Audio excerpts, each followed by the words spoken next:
সকালবেলা উঠে দেখি নয়নতারা ফুল গাছটি সাদা ফুলে ফুলে ভরে গিয়েছে।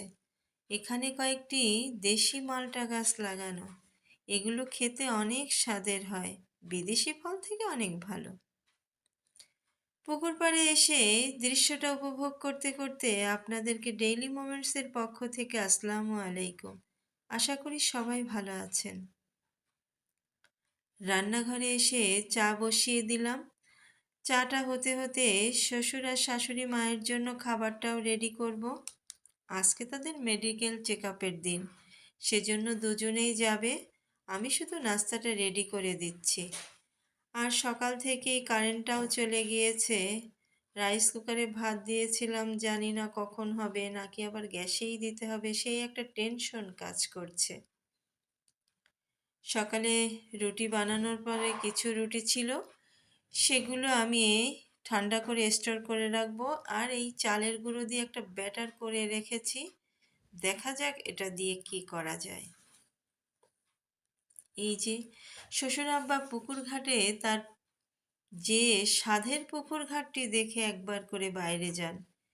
তারা দুজনে বেরিয়ে যাবার পর পরের কাজ, গাছ থেকে দুটো নারকেল পেড়ে অলরেডি বাড়ির কর্তা সে দুটোর খোসা উঠিয়ে দিল। এরপরে আসুন একটা জিনিস দেখাই। এই যে চুই ঝাল গাছের চারা, এটা আমার শ্বশুর আব্বাকে একজন গিফট করেছে। এই গাছগুলো আম গাছের গোড়ায় লাগানো হয়েছে, কারণ এটা লতানো তো, গাছটা বেয়ে বেয়ে উপরে উঠতে পারবে। এখান থেকে এসে নারকেলটা ফাটিয়ে দেওয়া হলো। নারকেলটা বেশ ভালোই ছিল, পানিও ছিল বেশ। দেখলাম না কারেন্টটাও আর আসছে না, তাই অবশেষে রাইস কুকারের বাটিটা গ্যাসেই বসিয়ে শেষ নামাতে হলো ভাতের।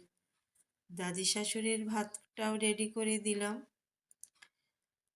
তার ভাতটাও দিয়ে দিচ্ছে। নারকেলটাও এই ফাঁকে আমি কুড়িয়ে নিলাম, কারণ পিঠা বানাতে গেলে লাগবে। সকল কাজের শেষে কিছু কাপড় ধুয়ে সংসারের সমস্ত কাজ সারতে সারতে প্রায় অনেক বেলা, খেতে খেতে আজকে প্রায় 10:30 11টা বেজেই গেল। এবার আসবো আসল কাজে। সেই যে ব্যাটারটা সকালে করেছিলাম, সেটার ভিতর নারকেল দিয়ে এবার পিঠা তৈরি করছি। মাকে দেখেছি এই পিঠাগুলো করতে, নিজে ট্রাই করেছি, কিন্তু এত ভালো কখনো হয়নি। এত সুন্দর ফুলকো ফুলকো পিঠে হলো, নিজেই একটা বানাতে বানাতে খেয়ে নিলাম।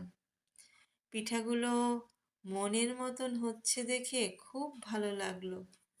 যদি কোনো জিনিস মনের মতন হয় তবে তো কথাই নেই, শুধু বানাতেই ইচ্ছা করে। পিঠা বানাতে বানাতে আজকের ভিডিওটি এখানেই শেষ করছি। সকলেই ভালো থাকবেন। আল্লাহ হাফেজ।